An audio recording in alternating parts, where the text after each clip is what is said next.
a desert emirate, being shaped to become the leisure capital of the oil-rich Gulf. We have the tallest building. We've got the greatest hotels. We are creating something very, very special.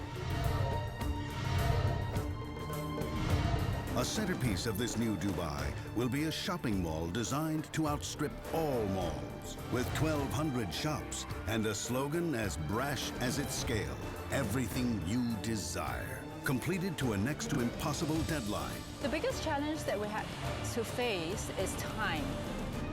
People haven't done anything as this size this quickly before. Riding on its success, a multi-million-dollar price tag and the reputation of Dubai.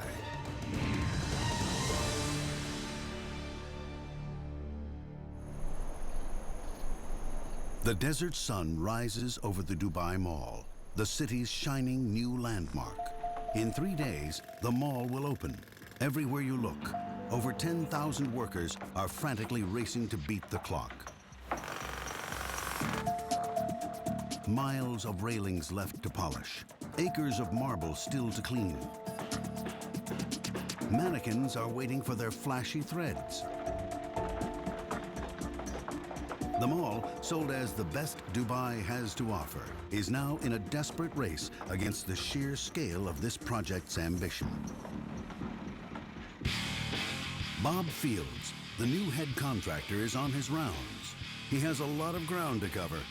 The site contains the area of 50 football fields. Every corner he turns, there's something that needs finishing, cleaning, tidying, and he has to sort it out himself. Lynette, where's Omar? Hurry up, I need him right now. Well, tell them to retract it. He's determined that the mall will open on time. It's already missed 2 deadlines. If it misses a third, well, that's down to him. But of the 1,200 shops due to open here, only half are occupied. Some just haven't been fitted out yet, and some have yet to be leased. What looks to us pretty much like a building site, to Bob is a diamond in the rough. Nobody goes home until 1 o'clock in the morning and everybody's back at 5. Overall, the entire community has come together to cooperate and give us the opportunity to open the mall. It's going to be very exciting. We're going to have SWAT teams that are set up and positioned around the building. We're going to invite the public to come in. Traffic is going to be a challenge. We're anticipating some 50,000 cars every day.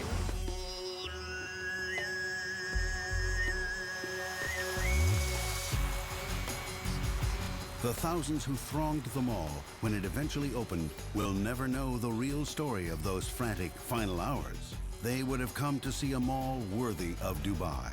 Opulent spaces and shops, row upon row of them.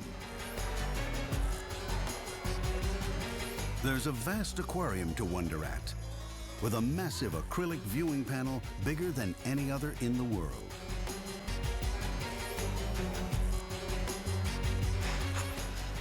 There's a full-size ice rink in a city where outside temperatures can top 40 degrees. The mall is so vast, it was assembled out of 37 conjoined buildings. It boasts an old-fashioned Arabian souk, a world record-beating aquarium, an ice rink, and an entertainment center complete with a roller coaster. Stretching over 1 square kilometer, it sits on a mega floor space that beats the reigning mega mall in China and dwarfs the Mall of America hands down.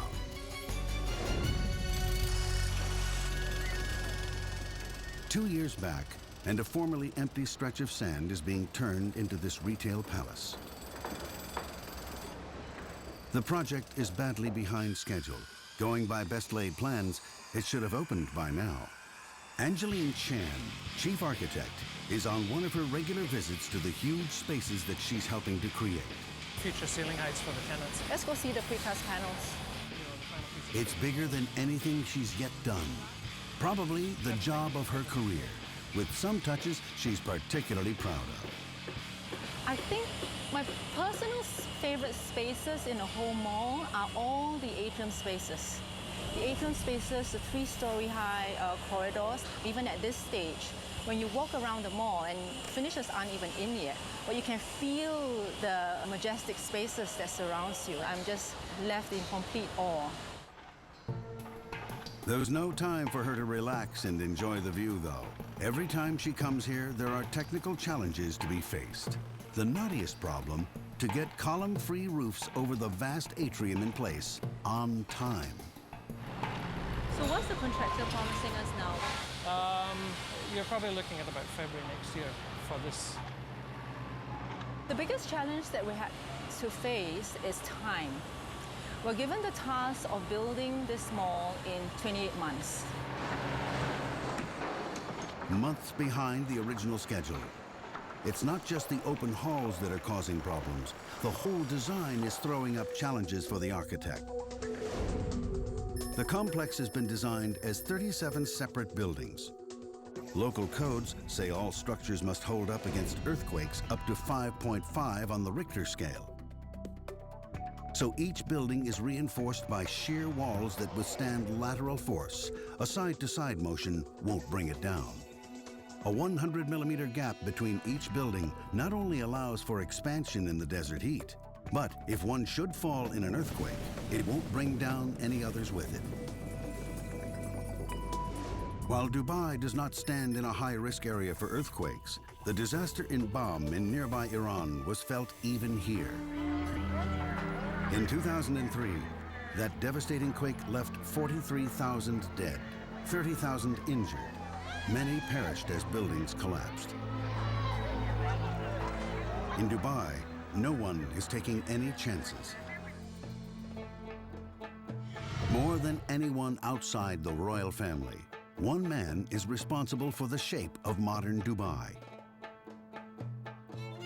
The Director General of the Department of Economic Development, Mohammed bin Ali Alabar, known universally as the Chairman. Everyone on the Dubai Mall project answers to him.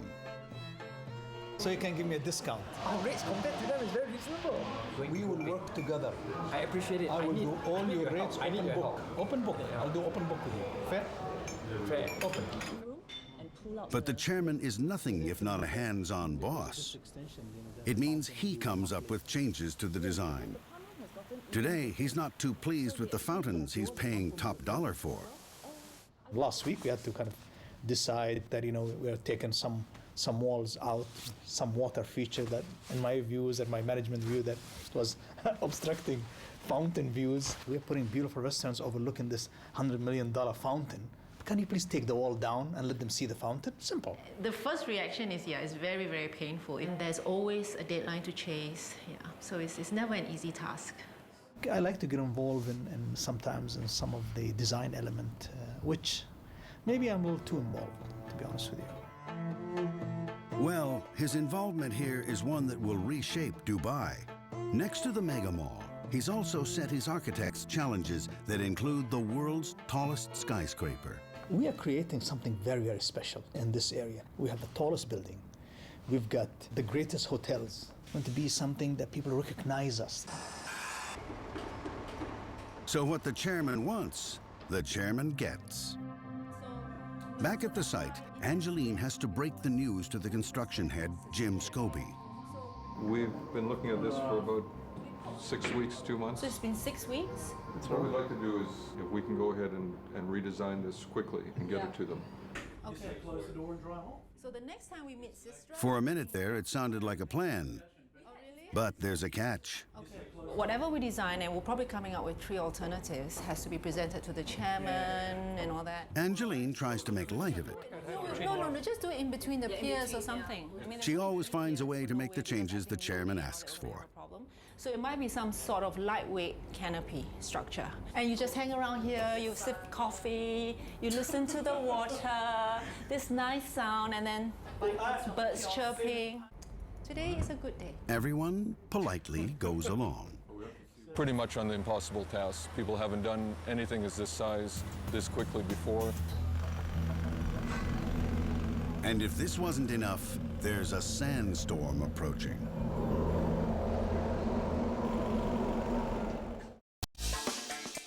The Dubai Mall, largest in the world. It holds 95 elevators, 150 escalators, with plans to attract 30 million visitors in the first year alone to its array of glitzy shops.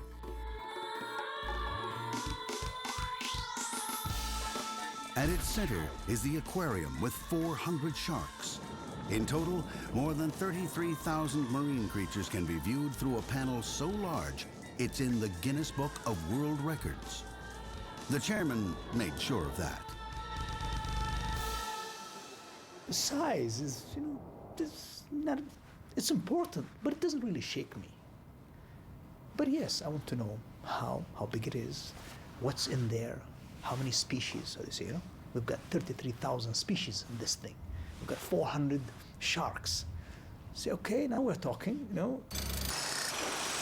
The task of constructing this monster mall has been an epic. It's still nowhere close to opening day.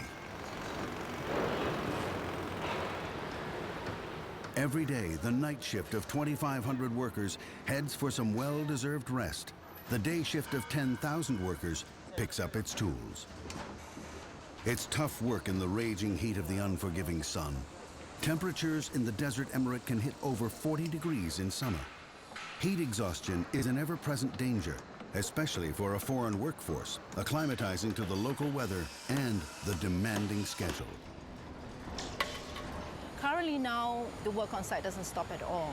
It's 24/7, 24 hours a day, 7 days a week, during summer, during winter. People say, the difficult we do quickly, the impossible takes us a little longer. And that's what we have to deal with here until you say the chairman's coming and then they say, oh, we'll get her done.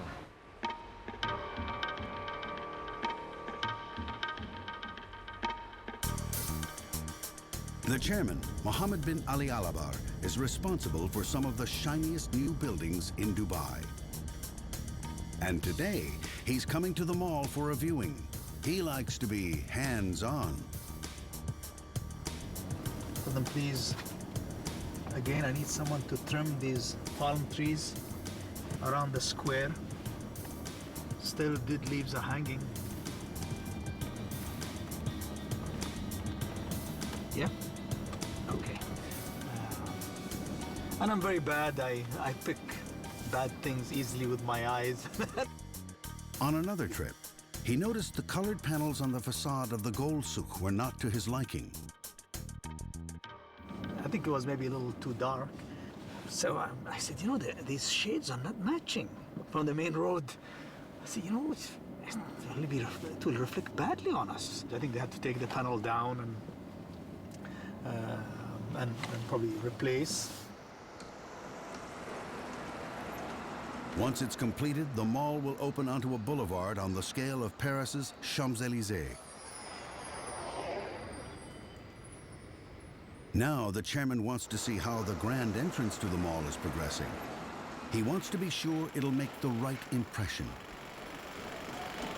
Obviously, his arrival is treated as a bit of an event, and he's ushered to the high atrium just inside the main entrance. It's going to be a highlight.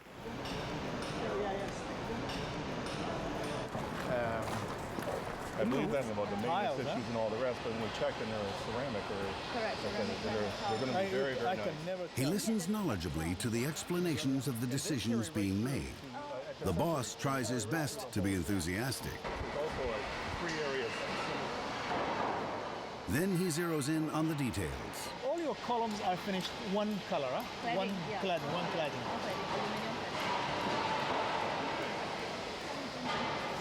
Okay. Thankfully, he doesn't notice anything he absolutely has to change. I think a little bigger would have been also okay. Building 11, 12, we are at building 10, building 15, 23, 26. And this is just amazing. Thing as one building.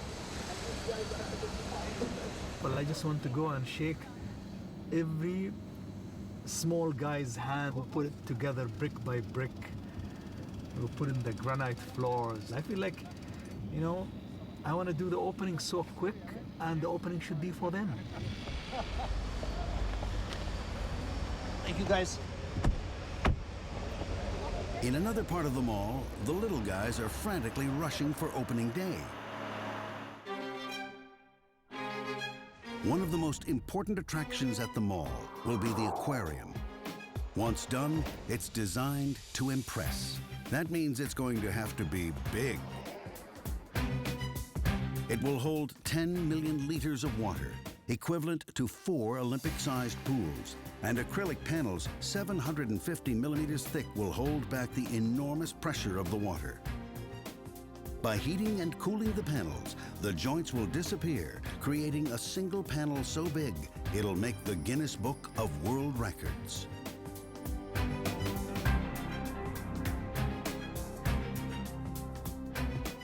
The centerpiece of the aquarium will be a transparent tunnel 48 meters long. Sitting at the tank floor, 10 meters down, it will be subject to immense pressures. Iron rings help to keep its shape. It has used up the entire supply of acrylic from 2 factories for a year. It's had to be precision manufactured in 4 massive pieces. And each giant piece weighs 32 tons and is extremely fragile. So moving them requires care. A single wooden rolling jack is called in. The plan is to hoist the tunnel in, roll it along, and place it in position. Sounds deceptively simple. The aquarium is the one that we're all nervous about. If something goes wrong, the lead time to fix it means going back to the manufacturers. They're in different countries and they're many months away from reproducing and reissuing. See the play gap inside in the wheel. It's all done under the watchful eye of manager Peter Knapp. It's the first time anyone here has attempted anything like this. Everything is done in slow motion. Even with something as large as this, there's little margin for error.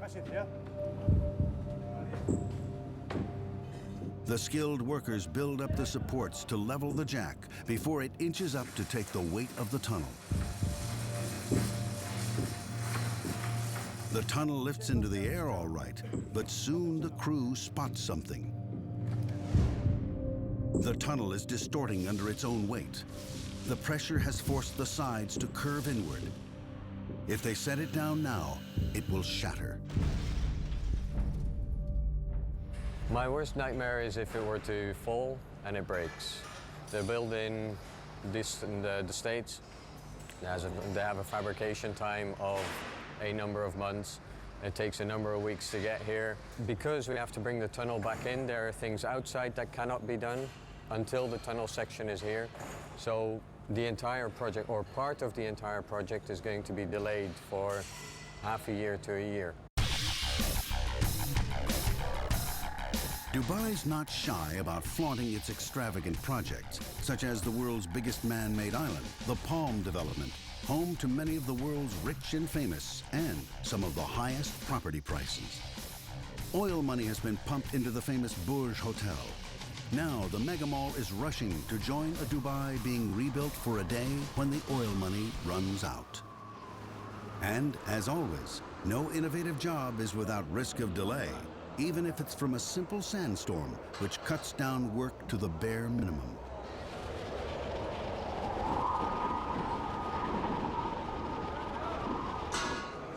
The next day, after a night of head scratching, they've come up with a new idea to move the aquarium tunnel into place.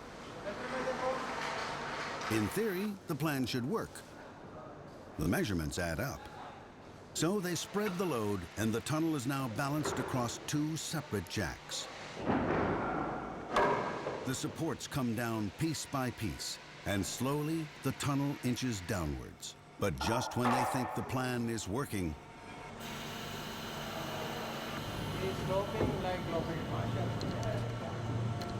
the crew notice that the jacks are out of sync, and their load is coming down at an angle.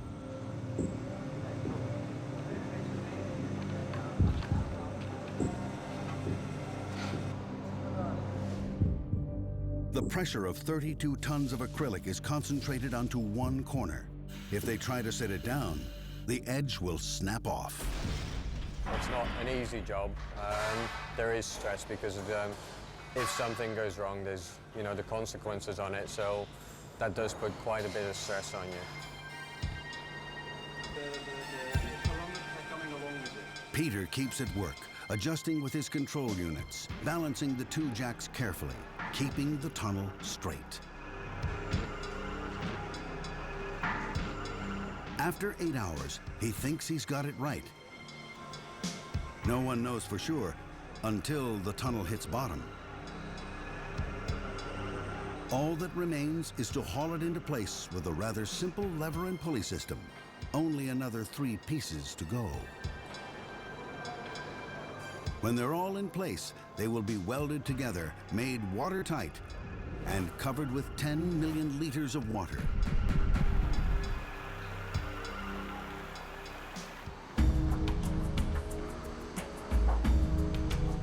While the aquarium is taking shape, architect Angeline is focusing on another of the chairman's ideas, an Olympic-sized ice rink.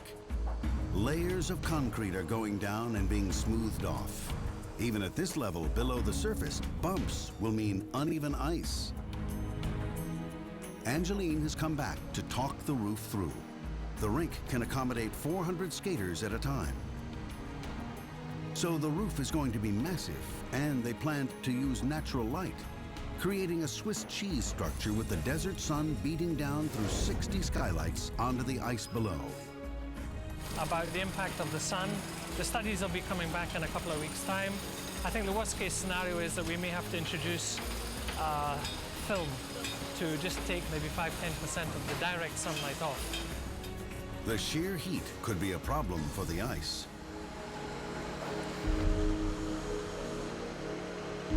An ice rink is rather like an ordinary fridge. Pipes are laid through the concrete. Cold glycol will be pumped through them from refrigeration units. This will freeze the concrete, and then the ice will be built up on top of it, layer by layer. But having skylights above means the ice must be kept 2 degrees colder than a rink in a temperate climate.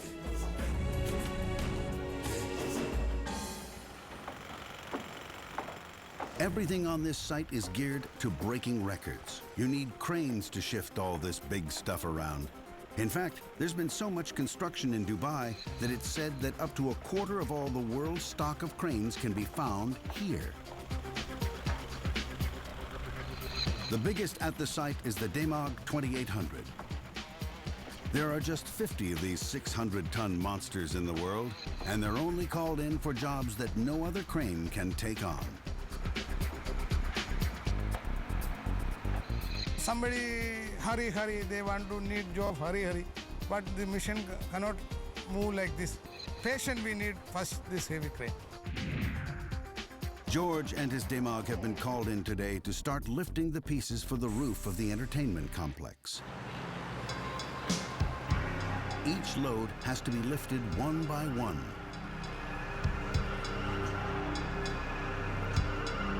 A job which requires all the patience and experience George has gained in his 26 years with his crane.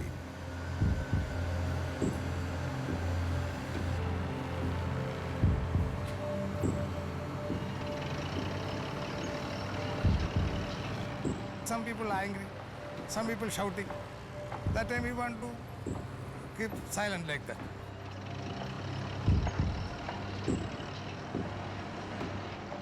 The roof of the entertainment center will be put together like a giant jigsaw puzzle. Supporting a huge span with no columns below is difficult enough. But this roof has thousands of pipes, beams, nuts and bolts. Because in Dubai, they not only like things big, they like them complicated. The easier way would be to build a simple flat roof.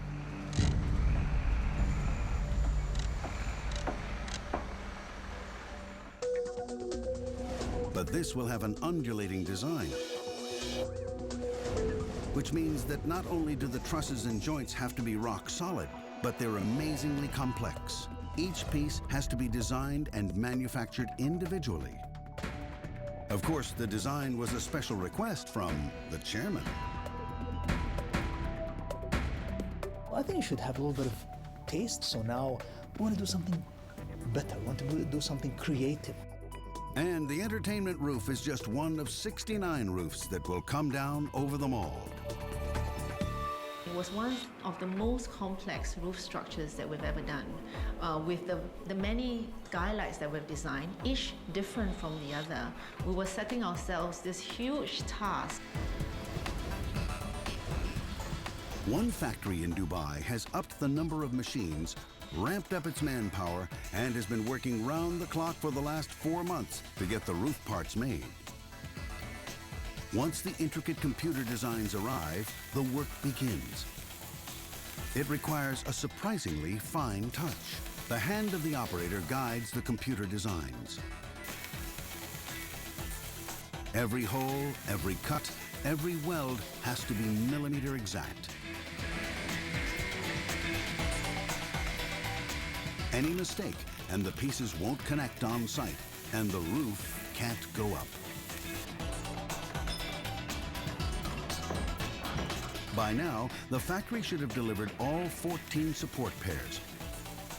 But the schedule was over-optimistic, and only 5 have actually been delivered. Extra jigs have been fitted to speed up the work, though no one knows how soon all the trusses will be ready.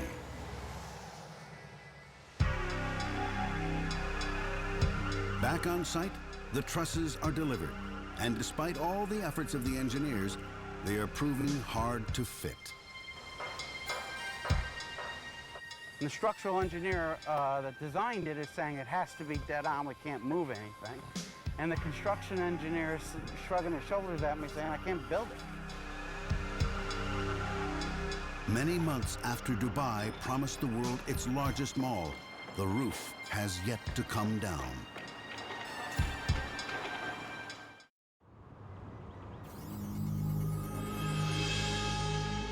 For centuries, Dubai has been a trading post. The Arabs have long been seafarers, and Dubai was a prime stopping-off port on the route from India. Wander the streets, and you find many traditional shops and markets, the souks of Arabia. One of the most famous of these is the gold souk, where locals and foreigners alike go to buy, what else? Gold. Browse the stalls here, and you might even find a bargain.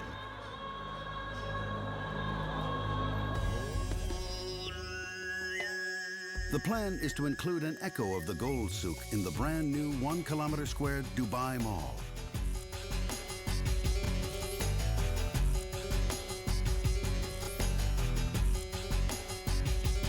The souk is intended to be a jewel in the mall's crown, and no expenses have been spared to give it a touch of Dubai, right down to the temptations on display. We have it's a piece of iPod, pure gold, 18 karat, and it's with the 5 carat diamonds. We're talking approximately this one like $35,000.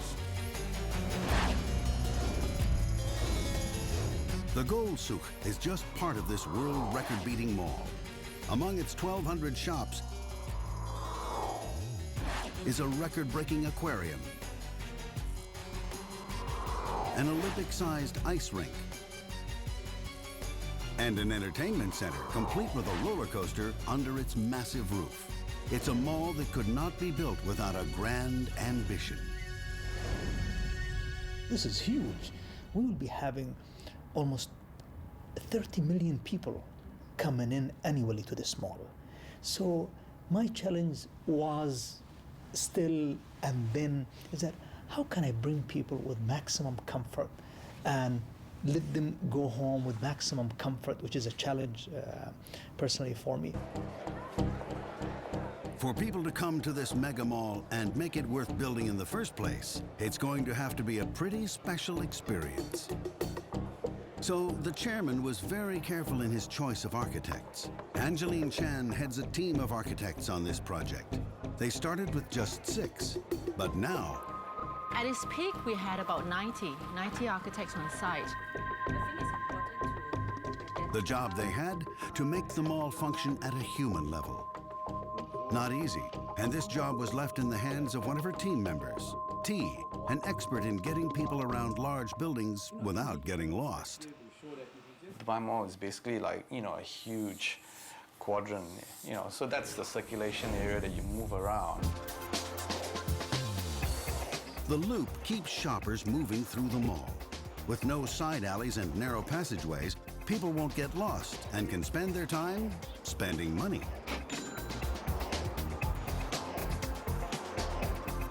And all shops get prime locations, meaning rents can be high.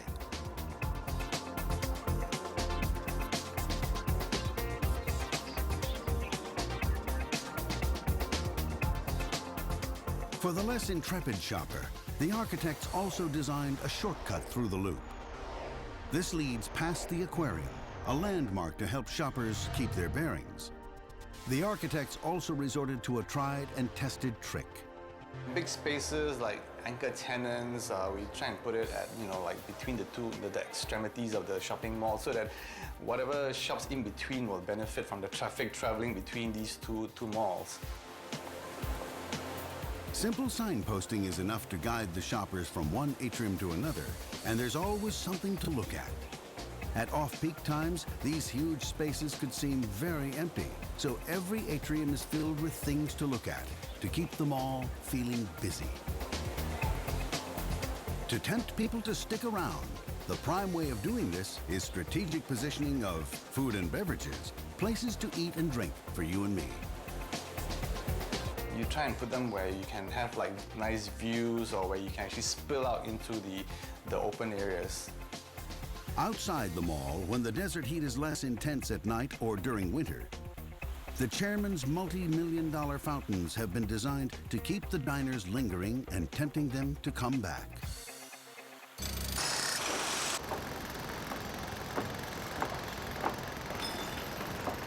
During construction, the team of architects set its shoulder to the wheel, but even they couldn't keep the project from missing its deadline.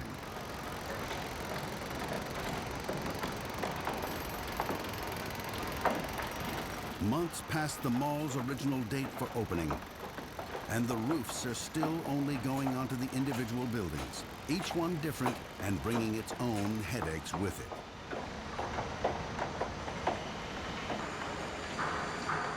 The aquarium's viewing panels have been boarded up and sealed. Inside, chemical bonding with regulated heating and then cooling of the acrylic causes the joints to fade away. And the aquarium tunnel, too, is finally in place.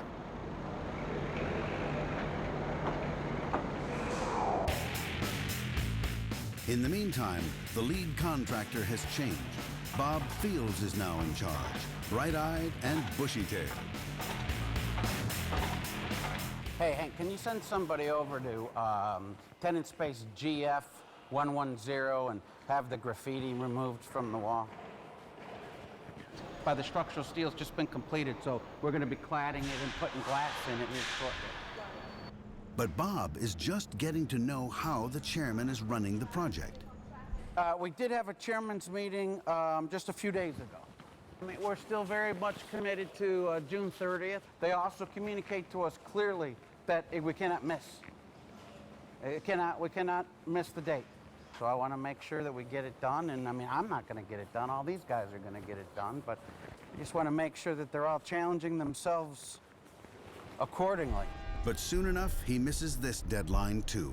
He's encountering problems. The trusses for the roof of the entertainment area have still been arriving late and imperfect. Now these things are actually assembled in the shop, fully built, and then taken apart and brought out here. But between taking them apart and shipping them and everything else, we end up with some very minor deficiencies. We're talking, yesterday we were talking 3 millimeters, 5 millimeters, 8 millimeters, between the way that the pieces are lining up. And the structural engineer that designed it is saying it has to be dead on, we can't move anything. And the construction engineer is shrugging his shoulders at me saying, I can't build it. So I think we found a compromise. And I think it's going to work. Bob's found his chief task is damage control.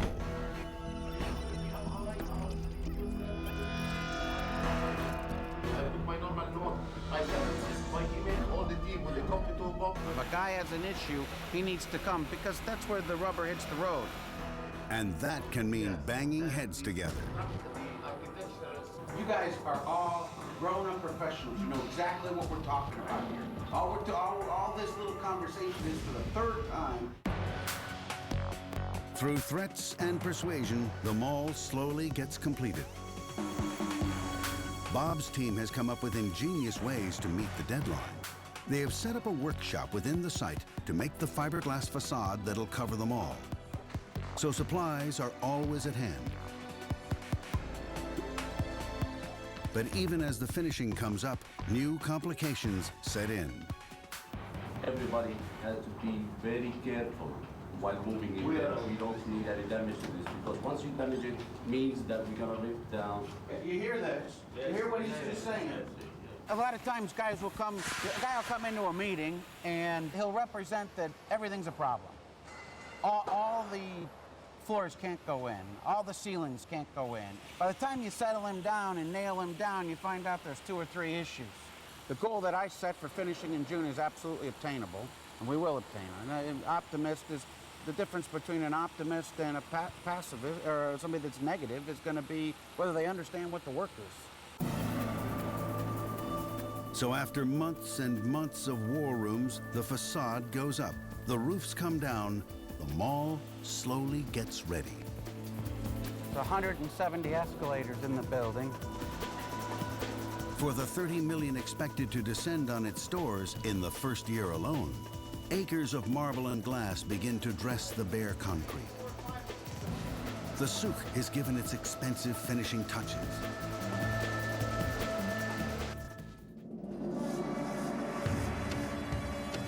Finally, the mall can look forward to some kind of opening.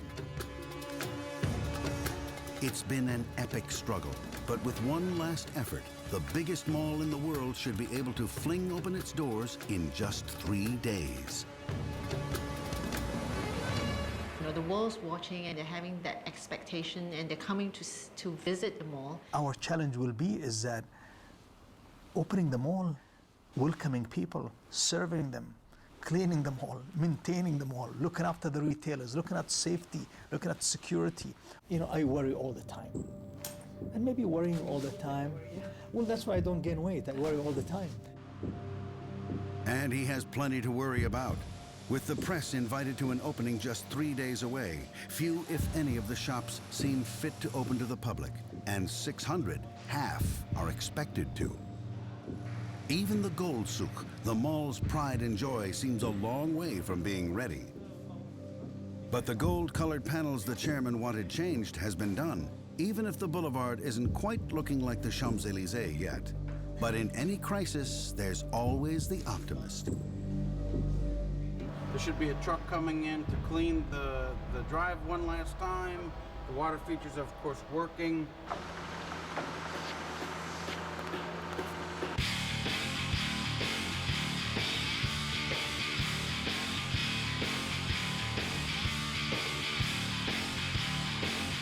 And so, with 72 hours to go to the grand unveiling, Bob makes his final tour, observing, ordering the final touch-ups. Lynette, where's Amar?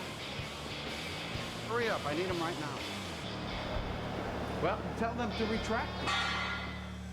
At the ice rink, the Swiss cheese skylights have come in. But the final layer of ice is still being slowly, painstakingly frozen.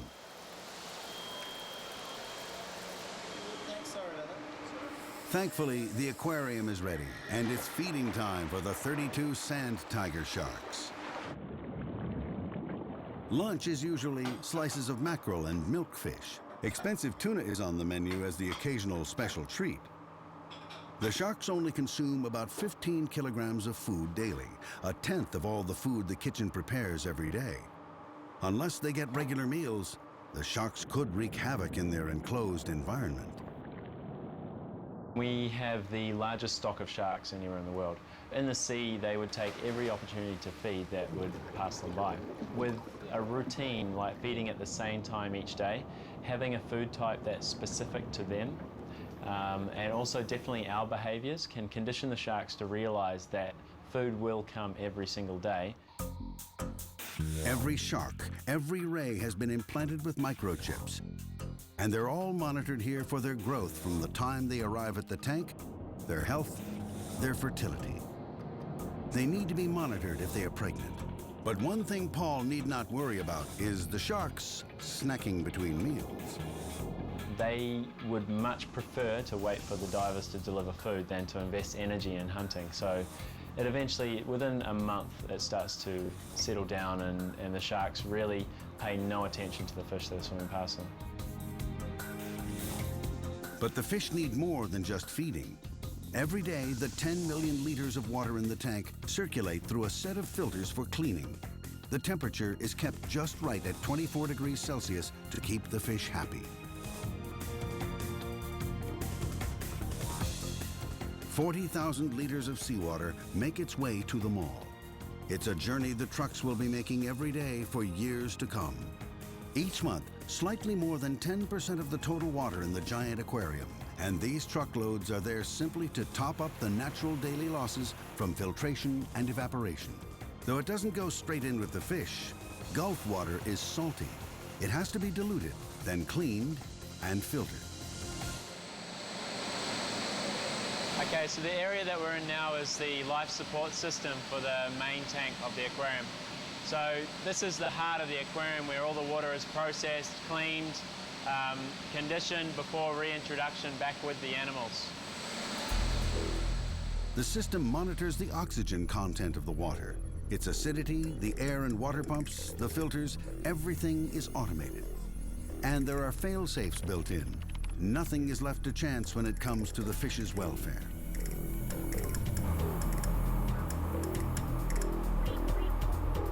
So if, let's say, a pump was to fail down in the basement, and that pump was responsible for sending new seawater to the aquarium to top it up when we lose seawater through our foam fractionators.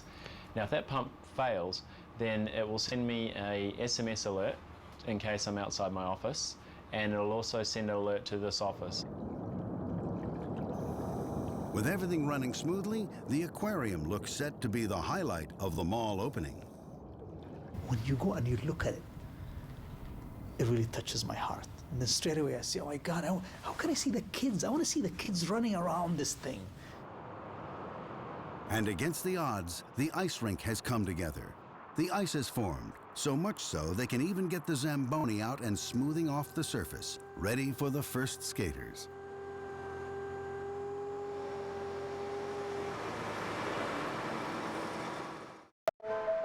And so, it's finally the night before the opening. 12 hours and still a million things to do. One more night passes in Dubai, the city on the Gulf that never sleeps. Then the day itself dawns, the day of the opening. Inside the mall, the aquarium is getting a Guinness Award for the largest viewing panel. The chairman had no plans to attend. There was only a handful of press present at the aquarium. Late in the night before, the decision had been taken not to open to the public. It was not opening because it was not ready. We felt that it wasn't ready to receive such a big crowd. It would not have been able to cope. You know what? It could be a month, 2 months late.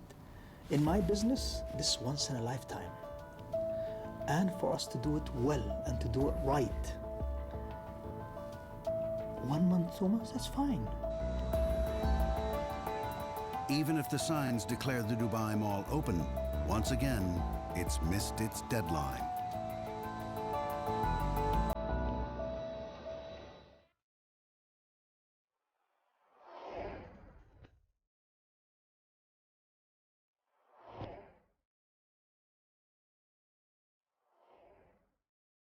Six months after the abortive opening of the Dubai Mall, the biggest in the world, and a steady flow of traffic shows that it has officially opened to the public. Thousands every day.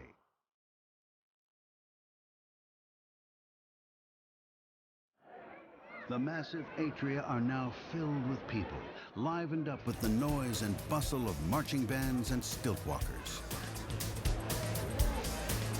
The ice rink, so lonely and deserted when we last saw it, is now overflowing with skaters. And around the rink, plenty more who don't yet trust themselves to strap on skates in this desert land.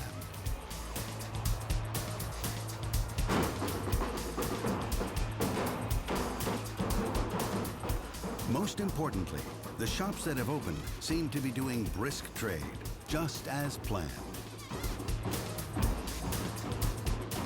Women in this region are different than the Western world. They don't go to baseball games, they don't go to tennis games, they don't participate in sport like water river rafting or mountain climbing. So shopping is a very serious issue in this society.